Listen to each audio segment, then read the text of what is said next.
Welcome to The Beauty Shift, proudly sponsored by Karenique. For thicker, fuller hair at every age and every stage of a woman's life. I'm Michelle Phillips. I'm a celebrity stylist and beauty expert, a national TV personality, and self-confidence coach. And over the years, I've worked with some of the most recognized faces in the world, helping them look and feel their absolute best inside and out. That ultimate inner outer wow. Now that's true beauty, my friends.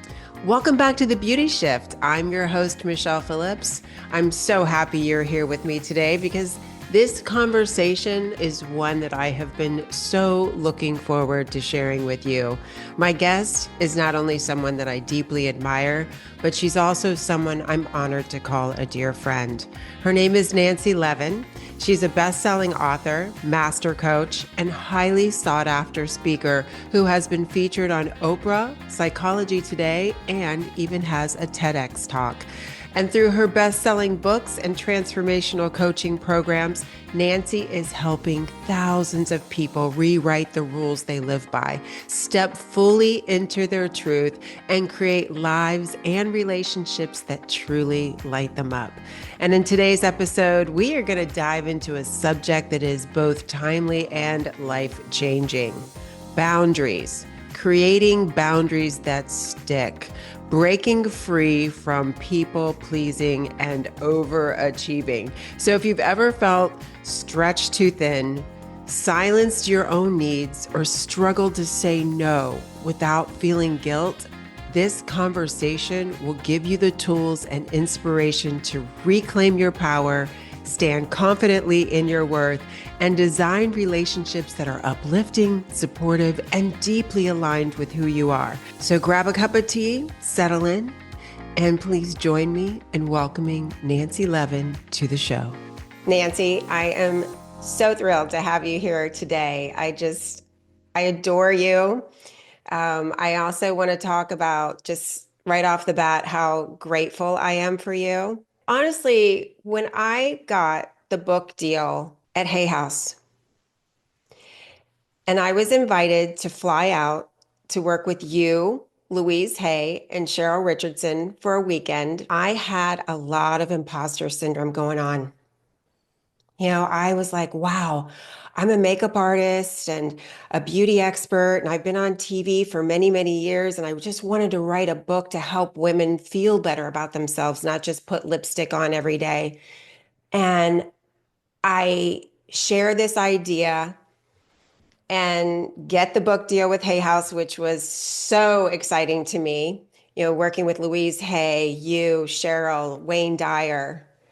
But when I actually arrived in San Diego to work with you all, I felt like, who am I to be this Hay House author? Who am I to share this stage with Louise Hay, Wayne Dyer? I was terrified, but I knew it was what I wanted. I knew it was part of my path, my destiny to help women on a very large scale. But I still was scared out of my mind. And then you and I had a conversation at lunch. It was like the second day I think we were together. And I just felt so safe opening up and sharing that, a lot of my book was born because I went through a really bad abusive relationship, verbally abusive. And I was sharing my story of how I may have been extremely successful and on television and doing things on a grand scale, but deep down inside, I was, struggling with self-worth. And that's why I was attracting people in my life, not just romantic relationships, that mirrored my lack of feeling not good enough. And then here I was as an author feeling the same way. And I thought, wow, I still haven't licked this. I've still got work to do. And then you shared that you were going through the same thing. And so I just want to thank you for that, because I really feel like I mean it. I just felt like as soon as you and I had that conversation, I realized I was home. I was in the right place. That Yes, I am still working through things, but it's that journey of sharing that openly and authentically that is okay. It's okay not to be okay. It's okay to be growing and learning as you're teaching, because sharing our experiences, like we're doing here on this podcast, is so important to help others feel that they're not alone in this struggle. And then, from there, you offered me the opportunity to start speaking on the stage with Wayne and Louise and you and Cheryl. And so I've always felt like you were just such a huge part of who I am in terms of what I do today. And, really sharing this on a grand scale and helping me find that confidence to do so. So that's a 10-minute gratitude. I didn't mean to make Well, this all about me, but it's really about you. And I feel like so many people that are here today with us are here for a reason, because this is a super important discussion. it's so true. And as I was, sort of thinking this morning about meeting you today, I was imagining in my mind, like I could take myself back to the moment that you're talking about, that first conversation we had where we really were willing to share, here's what I'm going through, and then here's what I'm going through. And we were able to find such common ground. And in that is freedom, because in that we're not suffering in silence, we're not suffering in shame, secrecy, all of that is what breeds that feeling and that belief of being unworthy. Yeah. And so the fact that we were able to share so transparently with one another, I remember it well. And then I was also thinking about, I have such a clear image of you on stage in New York at the Javits Center. Oh, And you gave a talk and you came out all in black, and you were wearing no makeup. And you remember, yeah. And you were yes. like, and what did you say? You had 10 seconds to have a first impression or something like that. Yeah, I said, yeah, because that's how I usually start my talk, is that I stand there for 7 seconds and I say nothing.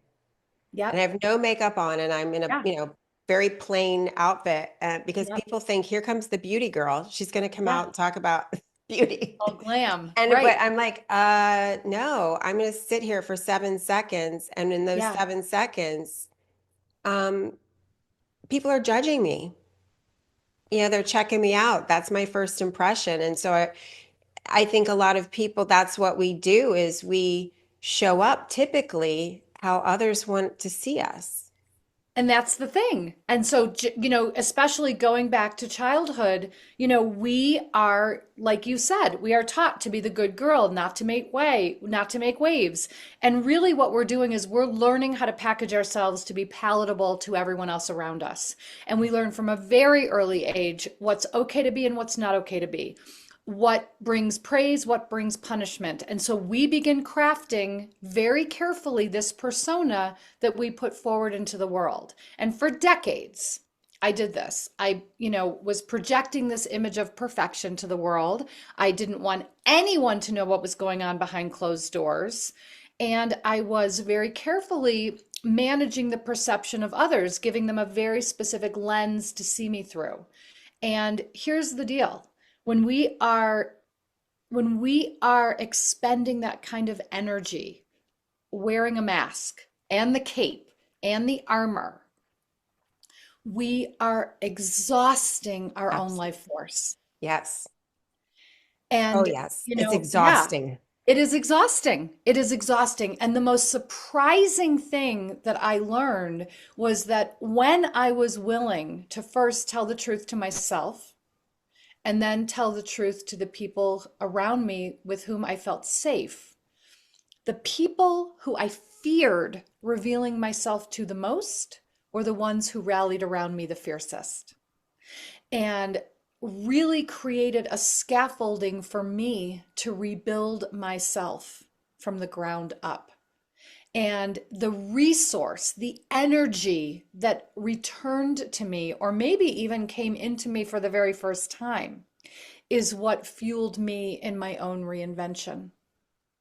Yeah. And that is, I mean, it's so profound. And for those who may be thinking, I want that for me, but I don't even know where to begin. And I had a conversation yesterday with someone who's just going through a divorce. Hmm. Um, and then she got into another relationship quickly after that and realized it was the same exact person, but in a different Exactly. body, which is what I Exactly. did too many years ago. And then I've been asked to attend a get together with some girlfriends next week because they said, Michelle, we really want you to share your experience with our friend in our group of friends because she's in a relationship that's a toxic and abusive and doesn't know how to get out. And it comes down to us. We're not the Yeah. victims. We actually created this, which is Yep. really hard to Yep. say to It is. people because people go, oh, no, he was the jerk or he was the, and it's not just romantic relationships we're talking about here. It could be personal friendships. It could be people that we're choosing to work with. Um, what was it for you that really flipped that switch to where you said, okay, something's got to change here? And then what was it that you did to start to make that change? I so appreciate you asking it this way because ultimately, just like you said, our relationships are just one long continuum with a revolving door Yeah. until we make the change because we are the common denominator in all of our relationships. And Right. so we do need to be willing to look within instead of point a finger without because when we are in the place of blame and victimhood, that's where we get stuck. And so this transition into responsibility and empowerment is where we need to go. So, a few things. First, I want to just share this because I think it's really important for everyone listening to hear this. And I imagine this is going to resonate with your audience because I know it resonates with mine. We can have all of it together on the outside. From the outside, we can look like we've got it all going on. We can look successful in our work life. We can look successful in relationships. And then on the inside, everything is crumbling and falling apart. And this is far more common than I think most women are led to believe. And so we need to stop that misalignment. We need to stop what I was sharing before about crafting this persona to put forward and then feeling like a shit show on the inside. We need to come back together so that we are in alignment with ourselves. The way we do this is getting really clear on our boundaries. So, when I talk about boundaries, first I'll share that my definition of boundaries is simply the limits that I set around what I will or will not do, will or will not tolerate, and will or will not accept. So my boundaries are very personal to me, and yours are very personal to you. My boundaries are what's okay with me, what's not okay with me, and how am I going to take care of myself? Because here's the kicker. If your boundaries are being crossed, you are the one crossing them. And if that is news to anyone listening, just breathe through this. Because again, what this does is it puts you in the power seat, it puts you in the driver's seat of your life. Because boundaries are not restrictive, they're not depriving, they're not constrictive. Boundaries are actually expansive. Knowing our boundaries, setting our limits, and honoring our limits is how we carefully choose and consciously curate the content of our own lives. So again, if my boundaries are being crossed, I'm the one crossing them. And it's no one's job to uphold my boundaries. It's all mine. It's my job to honor, uphold, and respect my own boundaries. And so, in order to even be able to set and hold boundaries, I have to come back to what is okay with me and what is not okay with me. Where in my life am I currently tolerating the intolerable? Where am I accepting the unacceptable? And begin from there to turn the antenna inward to be self-referenced instead of all of the external people pleasing, peacekeeping, and not rocking the boat and fearing conflict. Ugh. I just wanted to stand up and cheer like 5 times during that lesson that you just shared. Um, Number one, because yes, I feel in my youth, I'll just say up until I was 40, it's Yeah. changed profoundly in the last 18 years. But I also see this in so many women's, behaviors. And this is not a judgment. I just relate to it, where we show up, let's say in the beginning of any relationship, and we ignore Yep. our boundaries and we ignore um, the red flags that show up, which are only the red flags what we will not or don't want to deal with in a relationship, right? And we then get into this relationship, and 6 months to a year down the road, all of a sudden, we're in constant conflict with whoever we're with because we're really angry at ourselves because Yep. we've abandoned ourselves and we have not shared honestly that something bothers us. And that's what I was talking yesterday to my friend who's going through this divorce, and she said, I don't understand why I just can't speak my truth when something bothers me. And then she lets it go and lets it go. And then she realizes she's not in a good relationship. It's a toxic relationship. And it's toxic because we're choosing and allowing people in our lives that are really just mirroring who we are and what we think about ourselves. So they're there to show up and say, yeah, okay, if you think you're not good enough, I'm going to completely show you how you're not good enough over and over again. I mean, there's just so much to unpack here, but it's really simple. It's like you said, it's being true to who we are and what we want. And that takes a lot of Yeah. guts. I mean, so what I feel is really important to also name here is that we come by these beliefs about ourselves honestly, and they happen when we're very young.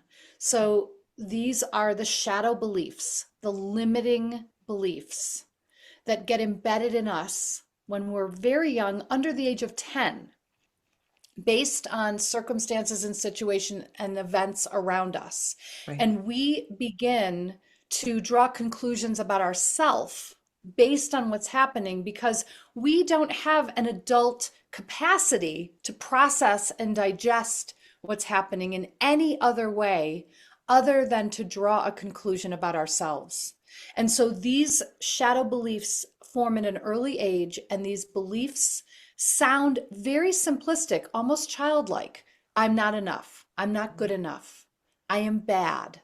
I don't matter. I'm not important. I'm unlovable.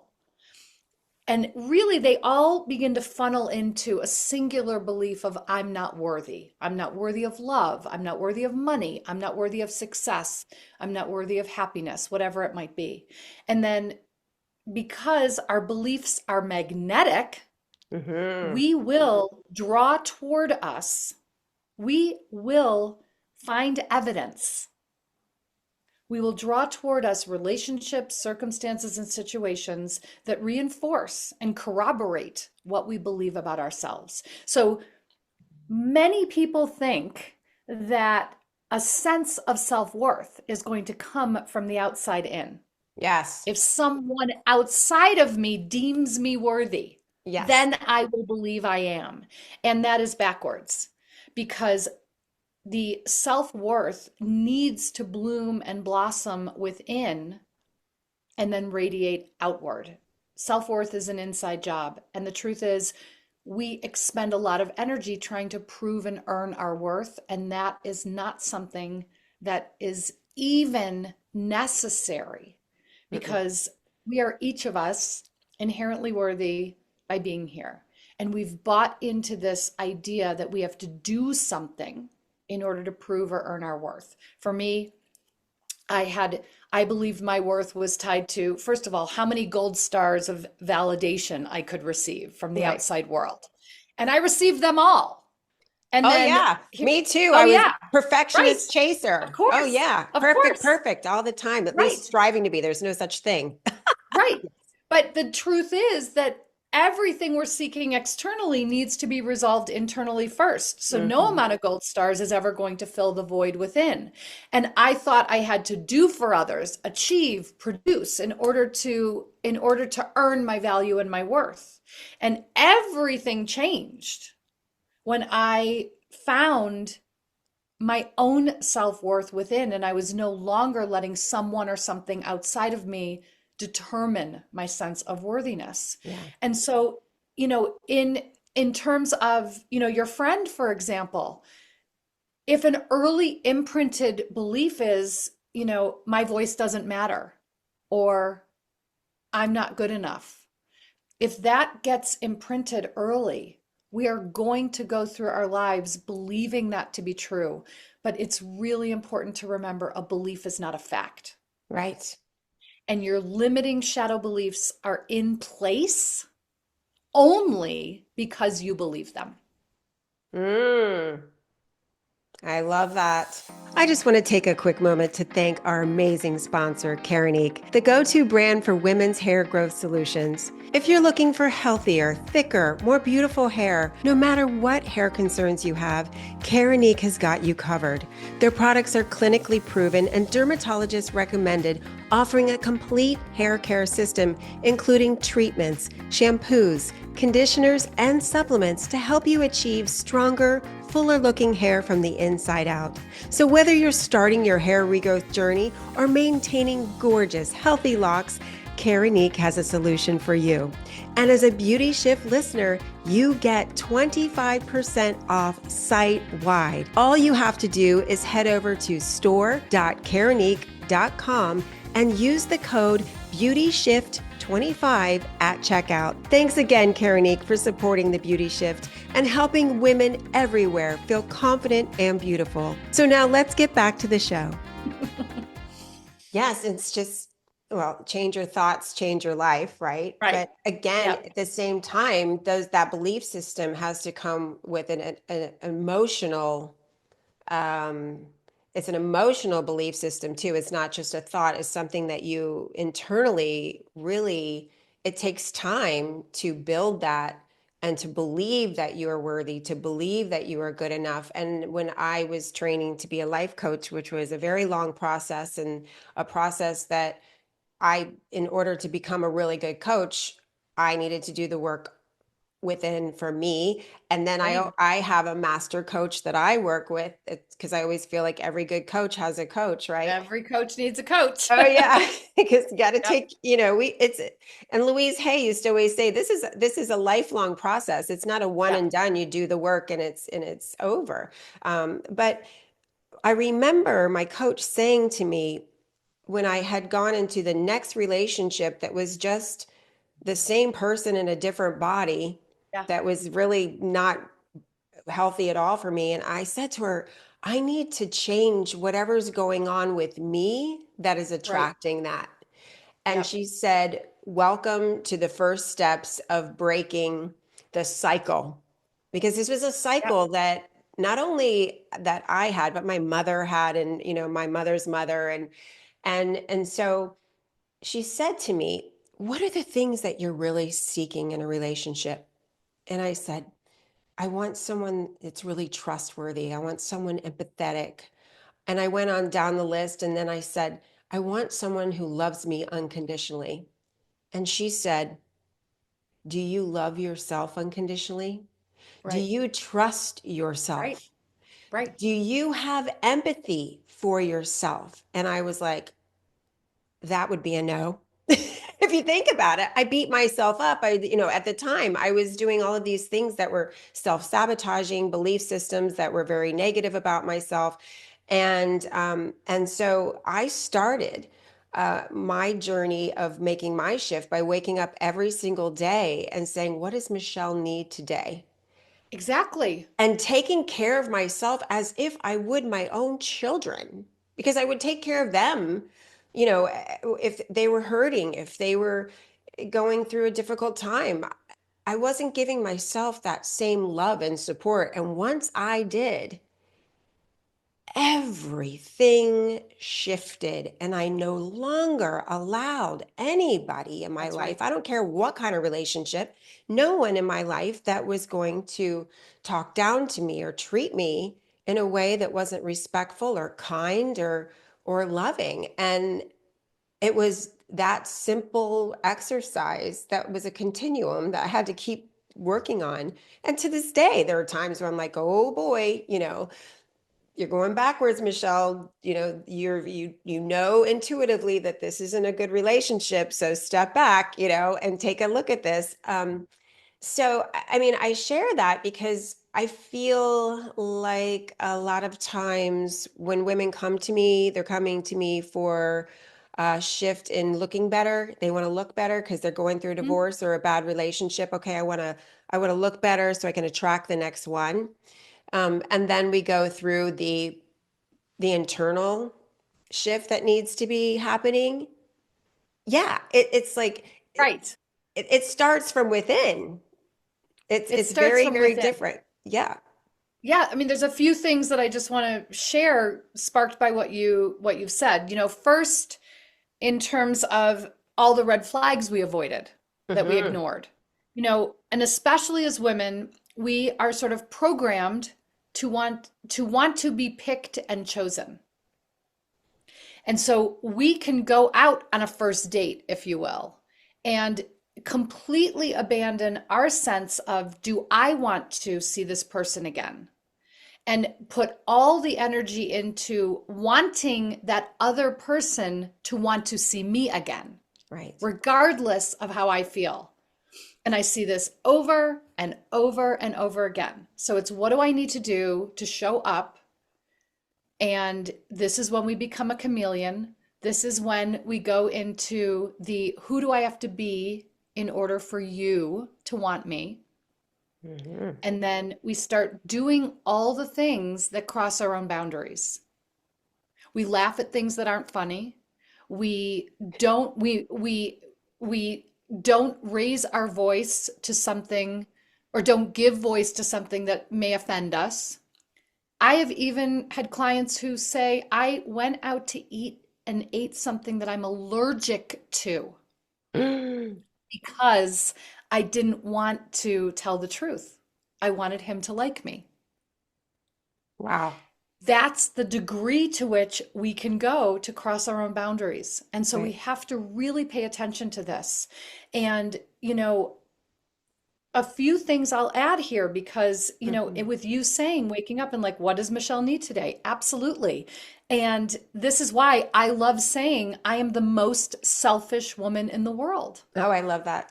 because we've put selfish, we have disowned selfish to such a degree, and we have put selfless on a pedestal. And in selfless, in the word right there, less self, we disappear. And the truth is, we are both. We are selfish and selfless, and there's a time and a place for each one. But if we keep disowning selfish, we are actually keeping ourselves from harnessing a tremendously potent power that exists within us. And so I like to say that I think selfish, self-care, and self-love are three sisters whose job it is to support us in honoring ourselves. Yes. And so from there, then we can begin to ask ourselves a few questions that will help us get clear on our boundaries and return to, bring the antenna back to me. What do I need? What do I think? What do I feel? What do I want? Instead of the antenna being outward. And so one of, the first question I'll pose here, and everyone listening, just notice what even happens in your body as I say this. Are you willing to give yourself permission to consider your own needs at least as much as you're considering the needs of others? At least as much, because this has to be the baseline. Yep. Because right now, most of us have our needs on so far on the back burner, if at all. to even get clear on our boundaries, we need to put attention on ourselves to really get clear on what it is that we want. And this can be really unfamiliar, especially for women. And then we go into that, well, isn't that selfish? And so the invitation here is to ask yourself, are you willing to give yourself permission to consider your own needs at least as much as you're considering the needs of everyone else around you? At least as much. That's the baseline. Because the truth is, most women don't even have their own needs anywhere near them. And they may not even know them. I know for years I prided myself on having no needs. Then we need to go to the place, are you willing to give yourself permission to consider your own needs more than you're considering the needs of others? Even more than you're considering the needs of others. And then the real boundary ninja move here is, are you willing to give yourself permission to consider your needs first Yeah. before you even consider the needs of others? And nowhere in here did I say, don't consider the needs of others. Right. So, but it's a both and, it's not an either or. And we tend to operate from the place of either or. Either I consider myself or I consider someone else. And, a sort of illustration of this that I often share, because I first sort of shared this as a metaphor until I learned for how many women this is actually real life. So we set a table with fine china and silver and crystal, and we serve a big juicy steak or a big juicy tofu. And we are in the kitchen in the dark eating the scraps and crumbs over the sink.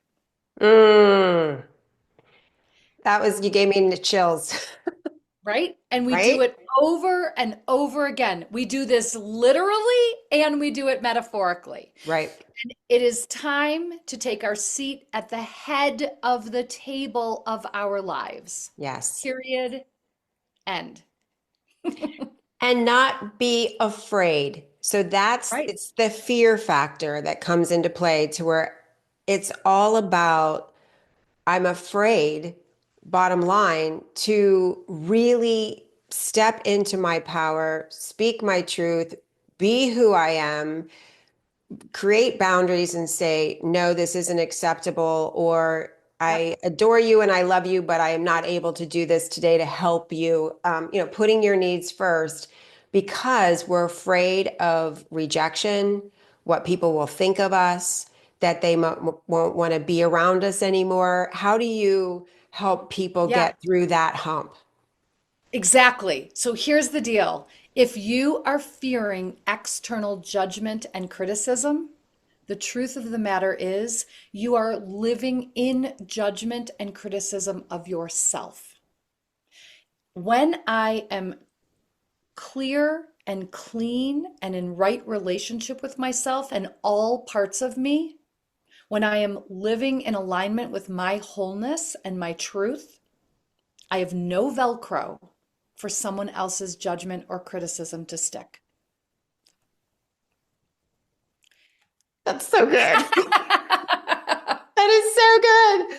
I was Yeah. like, oh my gosh. I mean, I keep getting goosebumps, because I love how you are so specific in sharing this message to make it just so clear and resonate with us, right? Because it's even if we're evolving and we're doing this work, there's always a level of, okay, there's new opportunities. We're growing, we're Yep. changing, we're shifting. And then, boom, you can find yourself back in that place of, am I not being true to myself? Am I Right. not listening to my inner voice or that gut feeling that's coming up saying this isn't right? Because I'm thinking about even professionally.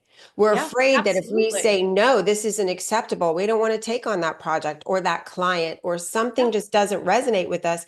But if we do that, then we're not going to have the job or the money or the whatever. And I found now that when I get really clear and I think, I don't think this is a match for me with a potential client, it's okay because I'm making room for something that is a match. Yeah. But at the time, we don't see that and we get locked into that fear. Right. So again, one of the most classic ways we cross our own boundaries is saying yes when we want to say no. Yeah. And we say the knee-jerk yes because we don't want someone else to be angry or upset or disappointed. We want to look like a hero. We have a whole host of reasons, or we feel obligated. We have a whole host of reasons why we say yes. The only reason to truly say yes is from desire. Yeah. Because when we say yes, when we want to say no, we will go right into resentment. And here's the other thing. We create chaos Mm, in our own lives when we avoid our own truth. mm. Oh, I love that too. And some people don't even realize they're addicted to that chaos. That's right. And that's exactly right. You can have a commitment and an addiction to that chaos that keeps you stuck in a place of not inhabiting your own life and bringing your own vision to fruition. Wow. And so this comes, No, go ahead.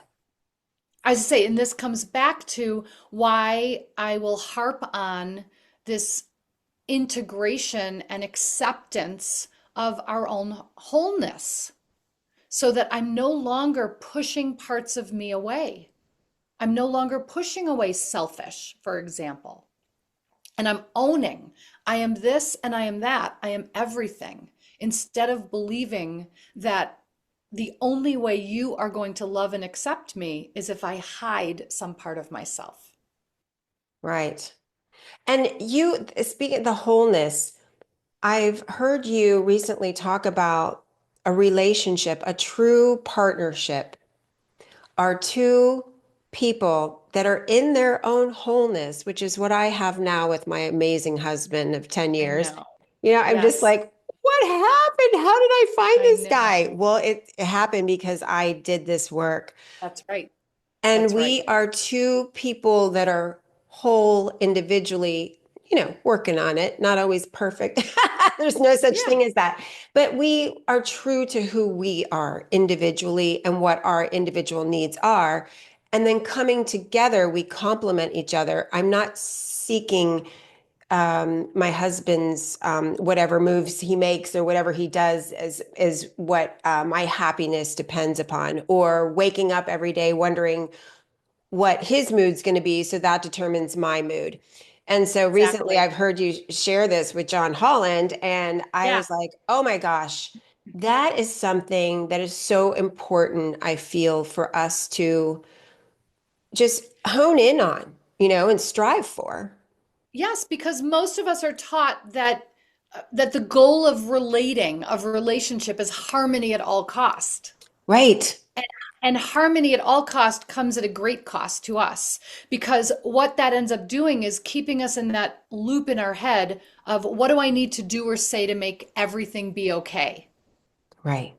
And then we're out of our authenticity, we're out of our honesty, we're out of our truth telling. And instead, I really look at the truth of intimate connection, whether it be romantic or not. But the truth of intimate connection is the wholeness of you in your truth is welcome. The wholeness of me in my truth is welcome. If we have conflict, it's simply an illumination of our differences. Right. But it doesn't need to be about me pulling you over to my side or my beliefs or my vision and you pulling me over. What intimacy really is both of our truths are welcome here. We Yes. are each we are each present in our own wholeness and our own truth. Exactly. It just because it doesn't, I like that, the harmony seeking. Like people think that a good relationship is that you're always in harmony. No, there are times that my husband and I have very different beliefs about something, and I don't necessarily think what, he feels is right for me. And so Yeah, I'm not going to base my decision on that, but I'm open to hearing that. But there's a total difference to who I was 20 years ago, where, with my ex-husband, I was so fearful of rejection that I would just say, oh, okay, that's what you think, then that's what I'll do. you know, or I would Right. take a poll and ask everyone else what they thought before I could make a decision. Yes. Again, why was I miserable? Why was I deep Yep. down inside depressed? Why was I angry all the time? It just internally, no one knew that was going on with me. Everyone thought on the outside looking in, my life was perfect, which Right. it was far Yep. from, like we talked about in the Right. beginning of this podcast.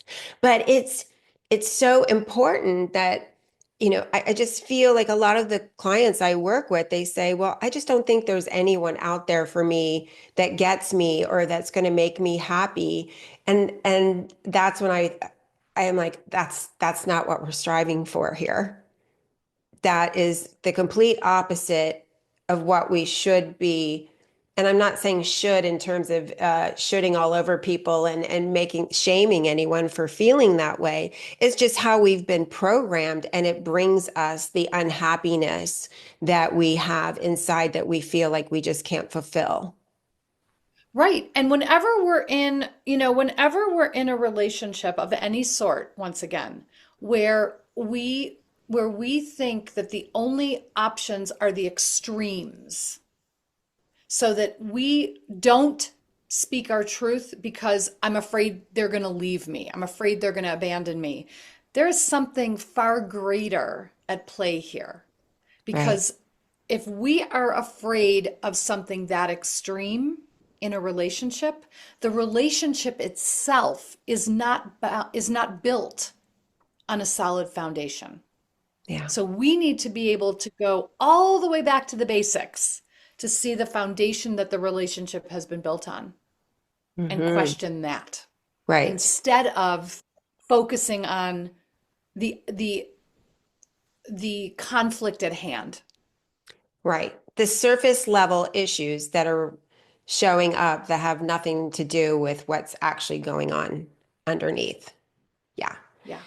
And when you talk about, I really want, before we, end this amazing conversation, I want to talk a little bit more about shadow work because this is something that is relatively new for me. I know Debbie Ford. I never really got to work with her. She was Yes. um, she had passed, I think, in 2013, and I was at Hay House for 2011, She, but I didn't get a chance to work with her directly. But I know her work was very profound and very widely received around the world. And now you were very close with her. You've kind of picked up her work and you're sharing people the shadow work. And so I would love for you to just talk about that a little bit. yes. So, yeah, Debbie passed in 2013, and I was very fortunate to be friends with her. And in my work as the event director at Hay House, produced many events with her. And it was 15 years ago. It's interesting that you said 15 and I'm saying 15. So I think I've got 5 years on you. I just turned 60. And so 15 years ago when I was 45 and I was leaving my marriage, that's when I first started working with Debbie uh, consciously. And so that was really the turning point in my own life. And even though I had my dream job at Hay House and never thought I'd leave, I decided to hire one of Debbie's coaches to help me through my own process of leaving my divorce. And then I decided to enroll in her life coach training and certification program, which I then did really just for me personally. Right. And then on the other side of that training, I was unrecognizable to myself. And I really felt this call to help other women get free. And so I made a plan to ultimately leave my position at Hay House, which is now over a decade ago, Okay. and went out on my own. And when Debbie passed, she passed the torch to me. And we had long plans of working together. And the timing of her death and the timing of me leaving my job was just off enough. And I found myself, in my own coaching practice, working with clients, and I had so many already certified coaches coming to me for one-on-one coaching. And I kept hearing over and over again, I'm certified as a coach. I don't know how to get a client, and I wouldn't even know what to do with a client if I got one. And I kept hearing this over and over. I also kept hearing from other clients coming to me saying, I want to be a coach like you. How can I be a coach like you? And I had nowhere to refer anyone because Debbie had passed and her institute had closed. And so that's what led me now 6 years ago to opening my own training and certification program. Doubled down and steeped in the shadow work and in the coaching models that I had created as I used Debbie's work as sort of a jump off point to then evolve further. Wow, fantastic. And so every year you do invite new students I do. to I your do. coaching academy because I that's do. what happened to me. I went through a program with a life coach to improve my life, and I shifted so profoundly that I thought this is the epitome of what beauty is. It's Yes. really knowing who you are and what you Yeah. want and overcoming the fear and obstacles that are keeping you from living that ultimate life. And that to me is beauty. The most beautiful woman in the room is the most confident woman in the room. It doesn't matter what they look like. 100%. Yeah, so I applaud you for that because now you're helping other people share this message and teach others. Thank you so much for joining me today with this powerful conversation with Nancy Levin. I hope today's episode inspired you to quiet that inner people pleaser, reclaim your voice, and begin to create the life you truly deserve. If this episode resonated with you, I'd love for you to share it with a friend who needs to hear this message. And if you haven't already, please be sure to follow the Beauty Shift so you never miss an episode. And one more thing, if you're ready to take this work deeper and step fully into your confidence, your beauty, and your self-worth, head over to my website, michellephillips.com, and explore my resources that are free for you to download, programs and upcoming events so I can continue to support you on your journey. And until next time, just remember, you are beautiful just as you are today. Sending you lots of love. Thanks again. I want to take a moment to thank our sponsor, Karanique, for thicker, fuller hair at every age and every stage of a woman's life. I hope you enjoyed the show, and if you did, please feel free to share with your friends, and don't forget to subscribe so you don't miss an episode. And if you'd like to receive my free beauty and wellness gifts, just go to my website, michellephillips.com. I also invite you to join my social media community on Facebook and Instagram, Michelle Phillips Beauty.